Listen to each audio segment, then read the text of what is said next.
Asked by Xavier in Canada, and he asks, "What are your thoughts on storage?" So I assume you're talking about pu'er storage. Um, well, pu'er storage is a thing with a lot of disagreement, and a lot of people would have you believe that it's rocket science, and a lot of people would have you believe that the only good pu'er in the world is stored in, Malaysia, Hong Kong, Guangdong, and Taiwan, and everywhere else is completely unsuitable for storing pu'er. But I don't believe that at all. So I'm just going to anybody who's following that camp, they can either continue watching and hate me, or they can shut it off. I have been storing tea in Kunming for 12 years now. I've stored pu'er in Portland, Oregon for 9 years now. And I'll tell you that the main thing that you need to do is you need to avoid the extremes. And the other thing about aging is that it does make a big difference in how it turns out, for sure. So, um, you know, I think that your bias, people have these biases is really because ultimately it comes down to is they prefer a certain form of storage. So does that mean that you can't store tea in where you live in the world unless you live in, Death Valley and you have no air conditioner and you can't shelter your tea from the elements, then yeah, you can probably store tea, but it's better to avoid extreme conditions. The other thing about storing tea that I think is really important, well, let me give you a little example of how we store tea in Kunming. We have a second floor building in Kunming because it floods there very often, and less likely to get thieves breaking into your place if you live on the second floor. Bars on the windows helps too. We've had tea stolen. But anyways, so second floor. So if it floods or if there's some kind of moisture problem coming up out of the floor, in a first floor building, you could have problems potentially, especially because everything's concrete there. And so, when concrete gets cold and it's humid, whatever makes contact with it can condense. So the first thing is if you live in a place like that, you definitely want to keep pu'er off the floor, even if it's in a cardboard box. The bottom of it can transmit humidity, excessive humidity, into your tea cakes or bricks or whatever. So in Kunming, we store everything just to be safe. We haven't really had that many problems with moisture in Kunming because most of the year it's pretty dry. But in the summer, which we're just coming out of it now, and we've had really long rains, in the summer, it's really, really humid. And that's the monsoon season. So we get kind of that Southeast Asian monsoon there. So we store the tea on wooden pallets. So if we have cases of tea, we stack them on the wood pallets.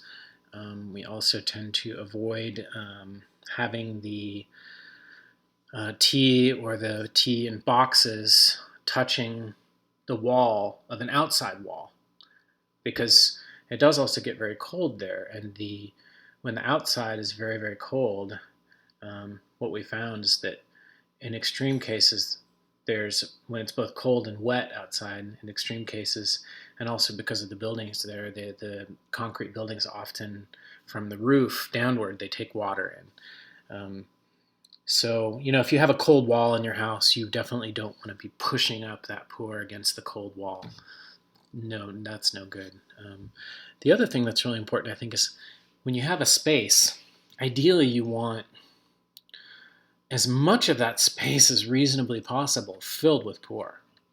So let's say you have, like our warehouse, for example, there's barely enough room to walk in there. Of course, we have two different storage areas. One is just purely for whole cases of tea, and then we also have another area where cases have been opened, or we have less than a case of tea available, and those are stacked on shelves. But really, you want to have as much space as possible in your storage area, even if it's just a box. You want to have it mostly full of pu'er. Um, it, I don't know how else to explain it other than, it kind of keeps its humidity more stable because it's taking in humidity and it's holding it. And if it tends to dry out a little bit, instead of having just one or two cakes sitting on a shelf that are going to get overpowered by the elements, if it gets really dry, they're going to get dry really easily. So you want to protect them from that, and you don't want an excessive amount of airflow. So like we don't typically, you know, we don't typically leave the windows open in the warehouse for long periods of time, although we will, maybe every few days open them just to let some fresh air in. But too much airflow is not good either, unless you're in a really, really tropical, hot, humid place, in which case, um, you kind of need, some kind of airflow going on. But again, like the crawl space of a house, um, airflow can often lead to a higher humidity level or an excessive amount of humidity because the outside air is more humid than the inside air. So again, it's and again, these are in conditions where it's really quite wet, because you don't want pu'er to really be in contact with air that's, for long periods of time where the relative humidity is above 75%, especially if the temperature's warm or hot. This can lead to mold growing in the tea, and you could lose your pu'er collection very, very quickly. The other thing you really want to avoid is excessive light. Light is not good for pu'er. A little bit of light is okay, but direct sunlight or strong sunlight is definitely bad. There's even a term in Chinese called Taiyan Wei, which is literally sun flavor, and I've tasted it in cakes. I've gotten cakes from people, usually as samples, because they have a cake and they're like, oh, I don't want to go break into a case, so I'm going to grab this one that's just sitting on a shelf in a shop somewhere, and it's been overly exposed to light, and it's no good. So you really, really want to avoid too much light. So what else? Fill your space with pu'er. Don't leave a lot of empty space. Unless you live in a super humid climate, you kind of want to restrict airflow, especially in the dry seasons, just to keep the humidity in. And you want to keep it out of the light. You want to keep it away from smells. Avoid putting it directly on a floor that could be cold. Like if you have cold floors in your house, you don't want to put it there. If you have a cold wall on your house to the exterior, you don't want to push it up against that cold wall. That's no good. In terms of other things, I find Kunming dry storage to be just fine. I think the tea ages. It doesn't age as dramatically as tea stored in a more tropical area, but again, I think what's interesting is I've tasted cakes that were stored in Guangdong for 10 years in pretty wet conditions, and the same cake that was stored in Kunming, and you could actually still tell it was a Laobanjiang tea that my friend Jihai had made, Hailang, and the one that had been stored in Guangdong. It was good, and it was relatively cleanly stored for there, but much more wet stored, and it didn't really have much character of Laobanjiang anymore because of the storage condition.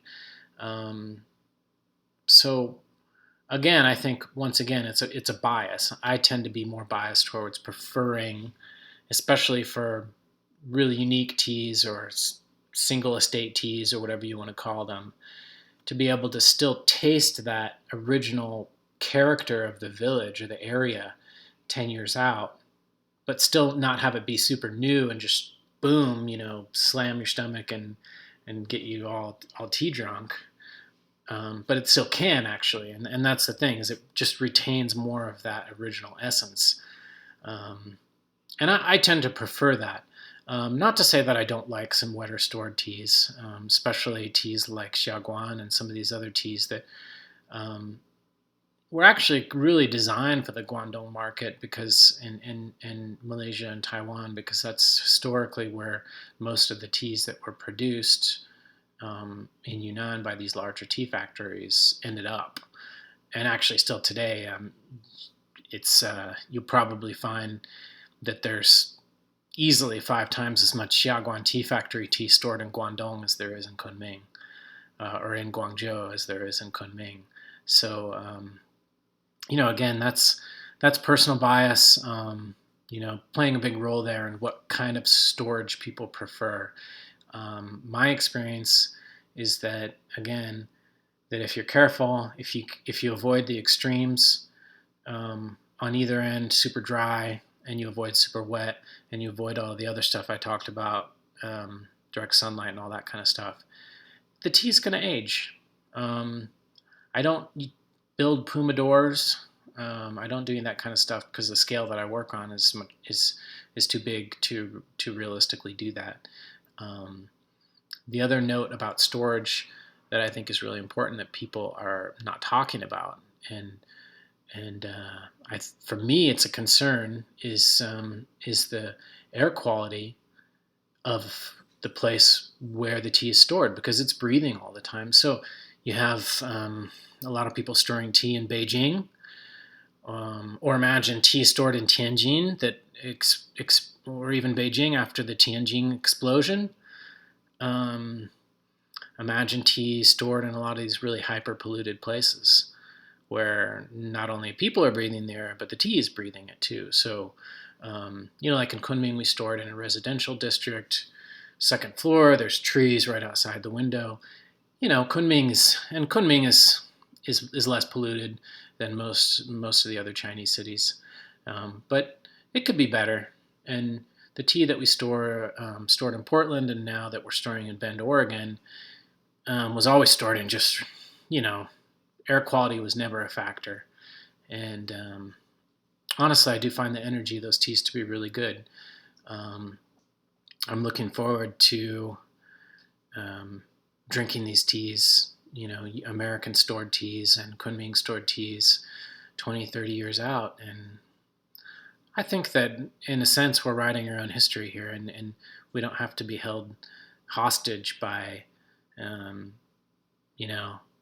these kind of ideas that there's only one way to do it, and it's not safe to drink these teas that haven't been wet stored, and now people are calling it traditional storage. I just, yeah, it's okay to call it traditional storage, but it is what it is, and it is the older way of, there's a lot more history of storing teas in these areas, but I think we have enough history now with storing in Kunming and some other places, and even the U.S. and Canada, that show us that the teas are quite enjoyable, and there's no real detrimental effect. I mean, obviously there are some examples of poorly stored tea for sure, but again, I think it's pretty easy to avoid, and it's pretty easy to steer the teas in the right direction. So if you have any more specific questions about storage that you do yourself or anybody else that I didn't answer, please let me know, and I'll do my best to answer them. Again, send me an email, scott@yunnansourcing.com. Appreciate it. 14 and a half minutes here. So, wow. If you've made it to this point, you're a dedicated Pu-erh head. All right. Take care. Bye.